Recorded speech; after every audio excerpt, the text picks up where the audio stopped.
Bell बजाओ और समा की खबर से बाखबर हो जाओ। तो इससे क्या होगा? खबरें हो या रीएनेक्टमेंट या हो सुबह सवेरे के टोटके, समा की खबर चाहिए तो बेल बजाइए।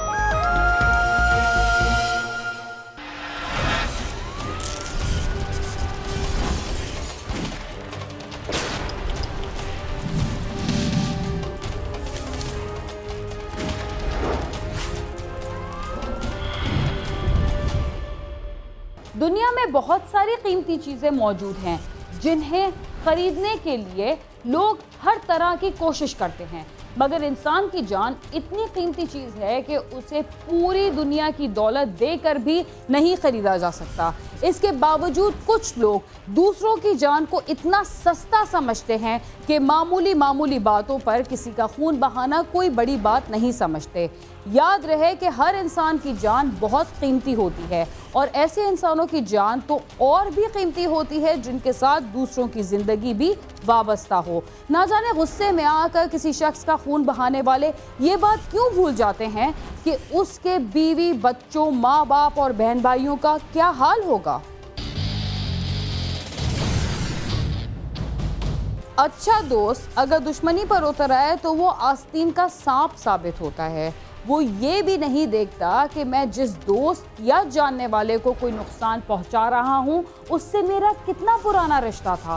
खानेवाल में भी 7 बच्चों के मेहनतकश बाप पुरस्कार तौर पर लापता हो गया। माँ की ममता से महरूम उसके बच्चे बाप के गायब होने पर अजब बेबसी के आलम में थे और उनका चचा भी अपने भाई को परेशानी के आलम में जगह जगह तलाश कर रहा था। देखते हैं कि बच्चों का गुमशुदा बाप कहां से और किस हाल में मिला।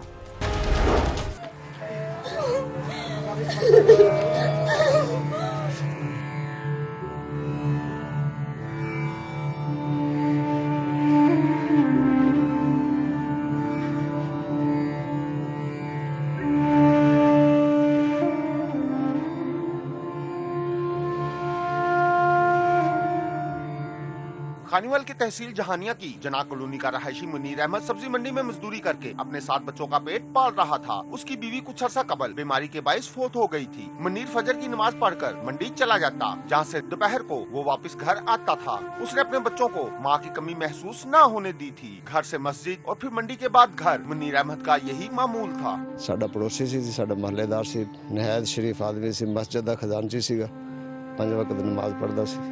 एक दिन मुनीर अहमद मंडी में अपने भाई यासीन के साथ एक दुकान पर बैठा हुआ था कि 2 अफराद मुनीर अहमद के पास आए और उसे इशारे से अपने पास बुलवाया। कुछ देर उससे बातें की और फिर मुनीर अहमद अपनी मोटरसाइकिल लेकर भाई को कुछ बताए बगैर उनके साथ चला गया, जिसके बाद वो वापस न लौटा।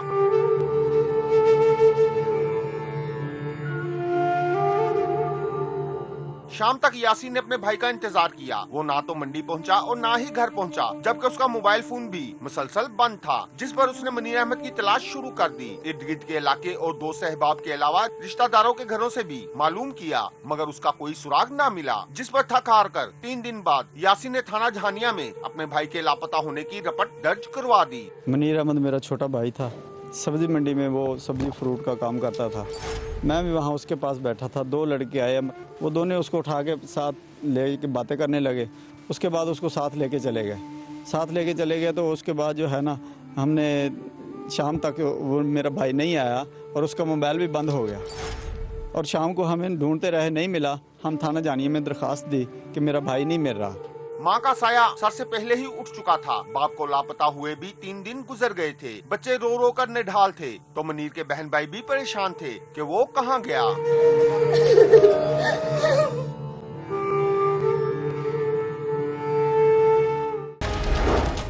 मुनीर अहमद को लापता हुए 3 दिन गुजर गए।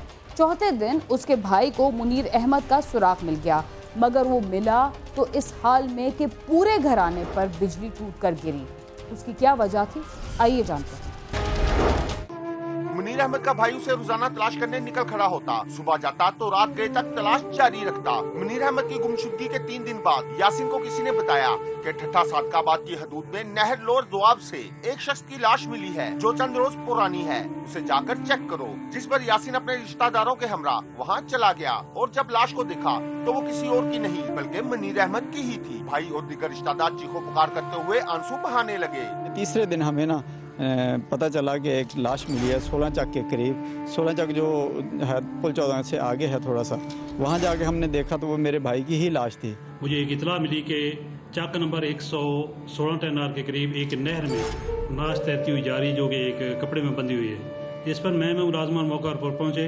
लोगों के ज़रिए हमने लाश को बाहर निकलवाने के बाद हमने सोशल मीडिया के ज़रिए लोगों को मतला किया कि इस तरह करके एक डेड बॉडी मिली है, जिस पर मोहम्मद यासीन वल गुलजार अहमद कौम भट्ट सकना जहानिया ये और इसके साथ ही मौके पर पहुंची, जिन्होंने बतलाया कि ये उसके भाई मुनीर अहमद और बग्गू की नाश है, जो कि तकरीबन 3 दिन कबल गल्ला मंडी जहानिया से 2 आदमियों के साथ गया था, लेकिन वापसी नहीं आया था। हाल उसको उन 2 नाम साथियों ने कत्ल कर। पुलिस ने लाश पोस्टमार्टम के लिए भिजवाकर मुकदमा दर्ज करके तफ्तीश शुरू कर दी और मुलजमान का सुराग लगाने और उनकी गिरफ्तारी के लिए टीमें बना दी गयी। मुझे इतला मिली कि एक नाश है LBDC नहर में फंसी हुई है, तो मैं हमरा नफरी वहाँ पहुँचा और नाश को निकलवाया। तो फलकशेर इंचार्ज होमिसाइड को बुलवाया, वो भी मौके पर आ गए। तो उसके मुख्तलिफ शकूक में एलानात करवाए इस नाश के हवाले से। तो इसके भाई यासीन ने आकर इस नाश को शनाख्त किया, जिसने बताया कि इसका नाम मनीर है, उसका भाई है, 4 रोज़ से ये गायब है। उसके बाद इसका पोस्टमार्टम करवाया मनीर की नाश का। जब घर का कमाने वाला दुनिया में ना रहे, माँ की ममता और बाप की शफकत ना हो, तो औलाद पर क्या गुजरती है, इसका अंदाज़ा लगाना कोई मुश्किल नहीं। आइए जानते हैं कि माँ बाप के बाद बच्चे किन हालात में हैं। जब मुनीर अहमद की हलाकत की इत्तला उसके बच्चों को मिली तो उनकी दुनिया ही अंधेर हो गई।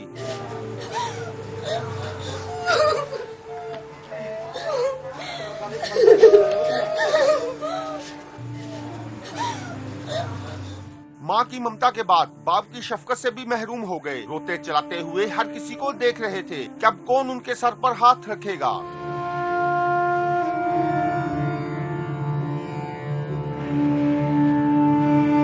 पोस्टमार्टम के बाद लाश घर लाई गई तो वहाँ कोहराम बर्पा हो गया।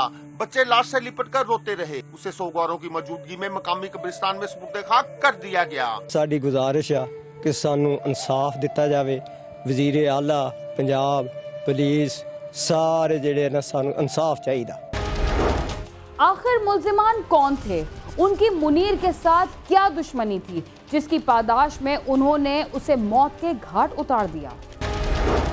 पुलिस की तफ्तीशी टीम ने मकतूल के मोबाइल फोन का डाटा निकलवाया और उसे आने वाली आखिरी कॉलों से चंद मशकूक अफराद को हिरासत में लेकर तफ्तीश की तो मुल्जमान इमरान और अदनान मिरासी ने कत्ल का इतराफ कर लिया। मकतूल का डाटा हासिल किया।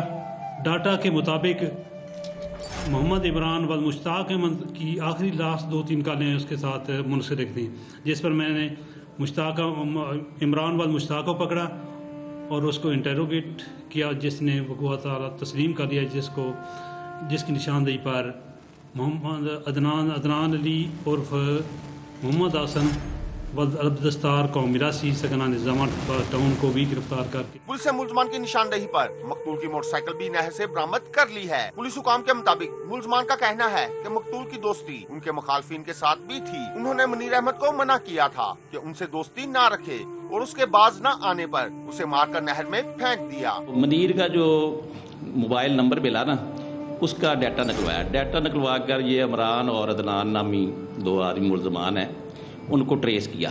ट्रेस के बाद उन्होंने तस्लीम किया वकूए को, तो उनको शनाख्त परेड के लिए जेल भिजवाया हुआ है। इंशाअल्लाह उसकी शनाख्त परेड करवा कर मजीद कार्रवाई जो होगी अमल में लाई जाएगी। घर का सरबराह इस दुनिया से चला गया। उसके बच्चे जो पहले ही माँ के साए से महरूम हो चुके थे, अब बाप के साए से भी महरूम हो गए। मकतूल के बच्चों और दीगर घर वालों का क्या मुतालिबा है, आइए जानते हैं।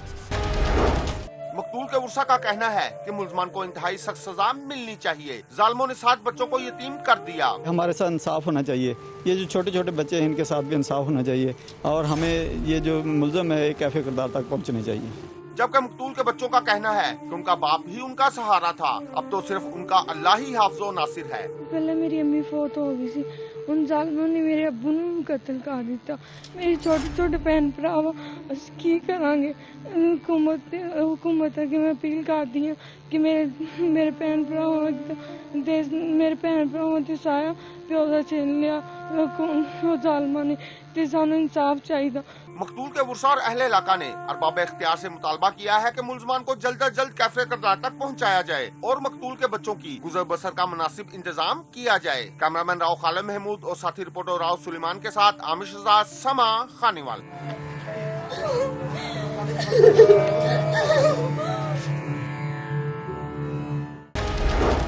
महज मामूली सी बात पर ऐसे 7 बच्चों के बाप की जान ले लेना, जिनकी माँ पहले ही इस दुनिया में मौजूद नहीं, बहुत बड़ा जुल्म है। मगर इससे भी बड़ा जुल्म तालीम और सूझबूझ की कमी है, जो मामूली बातों पर इंसान को इंसान का दुश्मन बना देती है। प्रोग्राम क्राइम सीन में वक्त हुआ एक मुख्तसर से वक्फे का, तब तक आप समा के साथ ही रहिए।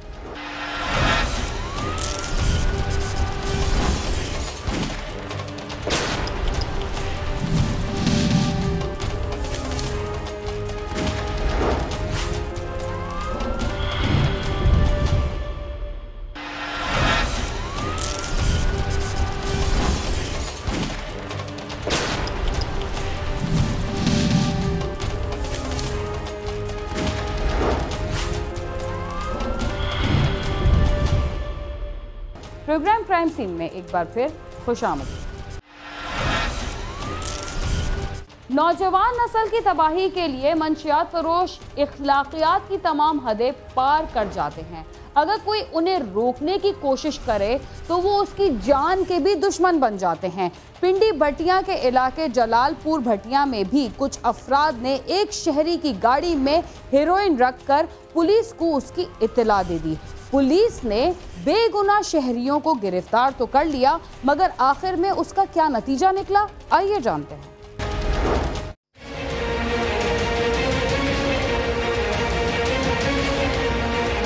जलालपुर भटिया पुलिस को किसी ने फोन पर इतला दी कि गाड़ी में हेरोइन मौजूद है। गाड़ी मेन रोड पर आ रही है। पुलिस ने नाकाबंदी की और गाड़ी को रोक लिया। उसकी तलाशी ली गई तो गाड़ी में से 1 किलो हेरोइन बरामद हुई। एक फोन आया पुलिस को और उसमें कॉलर ने ये बताया कि जी ये इलाका थाना जलालपुर भटिया में जो मेन रोड है वहाँ पे गाड़ी आ रही है, इसको चेक करें, उसमें फलां जगह पे यानी कि सीट के नीचे जो है वो मंशियात पड़ी हुई है।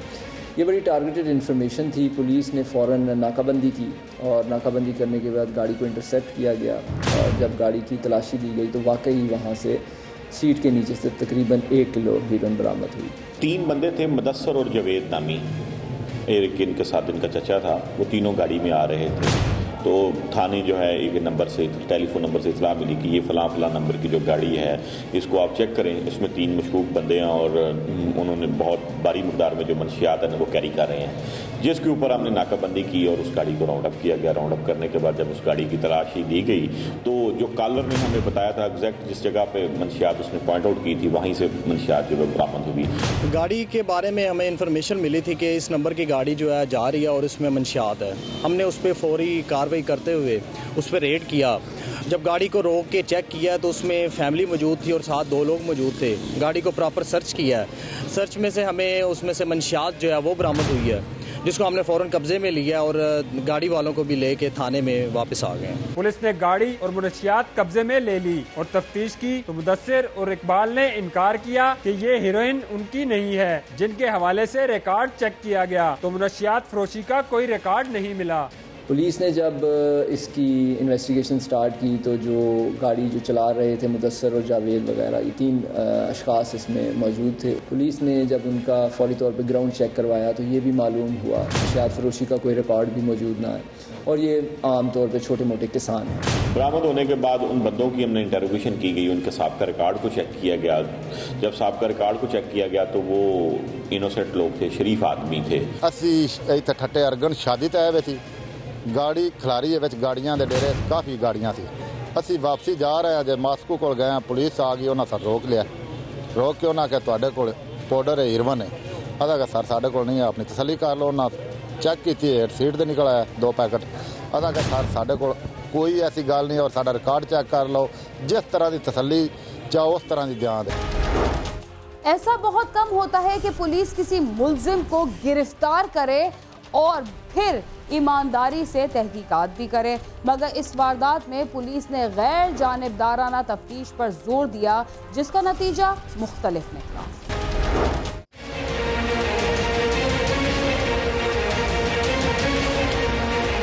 पकड़े जाने वाले अफराद का जब कोई रिकॉर्ड ना मिला तो अफसरान की तरफ से तहकीकात की गई, जिसमें मालूम हुआ कि पकड़े जाने वाले अफराद ने कुछ अरसा कबल मुनशियात फरोशों के खिलाफ पुलिस को इत्तला दी, जिस पर मुनशियात फरोशों के खिलाफ मुकदमात दर्ज किए गए थे और इनको जेल भेजा गया था। मजीद तफ्तीश जब हमने की तो ये मालूम हुआ कि इन्होंने चंद अरसा कबल जो मुनशियात फरोश थे इलाका के, उनकी निशानदेही की थी कि हमारे इलाके में ये लोग मंशियात फरोशी करते हैं, और उनकी निशानदेही के ऊपर ही पुलिस ने हरकत में आकर उनके खिलाफ जो है वो पर्चे रजिस्टर किए थे और उनको जेल भिजवाया था। वजह ना साड़ी ये थी कि आज तो 5-6 साल पहले तो हीरोइन बेच रहे ने साढ़े गांव हरदो पिपली में। मामले की इतला देने वाले शख्स को चेक किया गया। कॉल करने वाला शख्स इमरान उर्फ जानी था, जो कि एक मुनशियात फरोश था। अब सारी कहानी पुलिस के सामने खुल गई थी और मामला समझ आने लगा था। पकड़े जाने वाले अफराद बेगुनाह थे। हमने वहाँ से तफ्तीश का आगाज किया कि ये कॉल किसने की थी।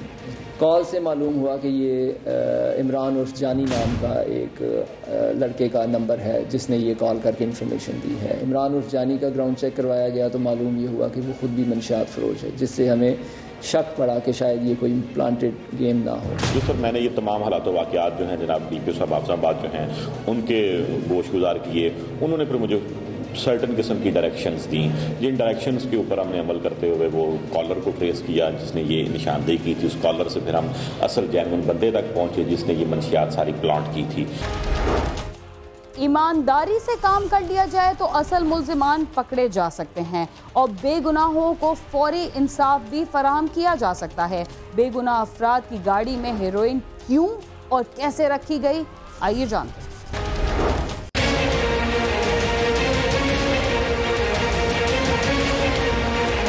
कॉल रिकॉर्ड से ही मालूम हुआ कि इमरान का एक साथी है जिसका नाम मुगीस हसन था। पुलिस ने रिकॉर्ड से मिलने वाले नुक्ते पर मुगीस को गिरफ्तार कर लिया। जिन लोगों को हमने पहले गिरफ्तार किया था इनकी निशानदेही पे जब उनके रिश्तेदारों तक पहुंचे तो हमें मालूम ये हुआ कि ये एक मुगीस हसन नाम का लड़का है। मुगीस ने दौरान तफ्तीश बताया कि वो इनकी गाड़ी का पीछा करता रहा। पकड़े जाने वाले अफराद एक शादी पर गए थे और वहाँ गाड़ी पार्क की। गाड़ी का एक दरवाजा खराब था जो कि बंद नहीं होता था। उसने गाड़ी की सीट के नीचे हीरोइन रखी और इमरान को बताया कि काम हो गया है, पुलिस को इत्तला कर दो, जिसके बाद पुलिस की जानिब से गाड़ी में से हीरोइन बरामद कर ली गई। मुवीज हसन को गिरफ्तार किया गया तो मुवीज हसन ने इस बात का इंकशाफ किया कि मैं इस गाड़ी के पीछे था, हीरोइन मेरे पास थी और ये शादी पे जा रहे थे। जब बारात में इन्होंने गाड़ी खड़ी करके तो अंदर शादी का फंक्शन अटेंड करने गए तो मैंने इनकी गाड़ी का जो दरवाज़ा था वो एक ख़राब था, उसका लॉक, उसको खोल के ये हीरोइन इनकी सीट के नीचे रख दी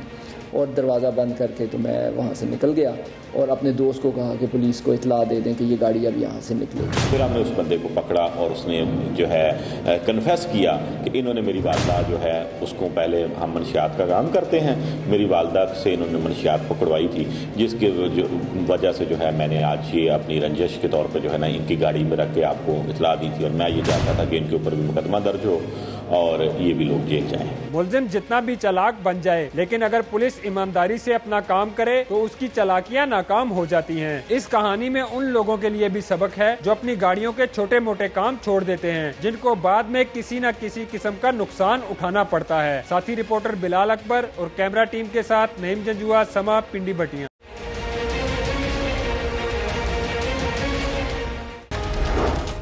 अगर सच सामने आ जाए तो झूठ अपना मुंह छुपाने पर मजबूर हो जाता है।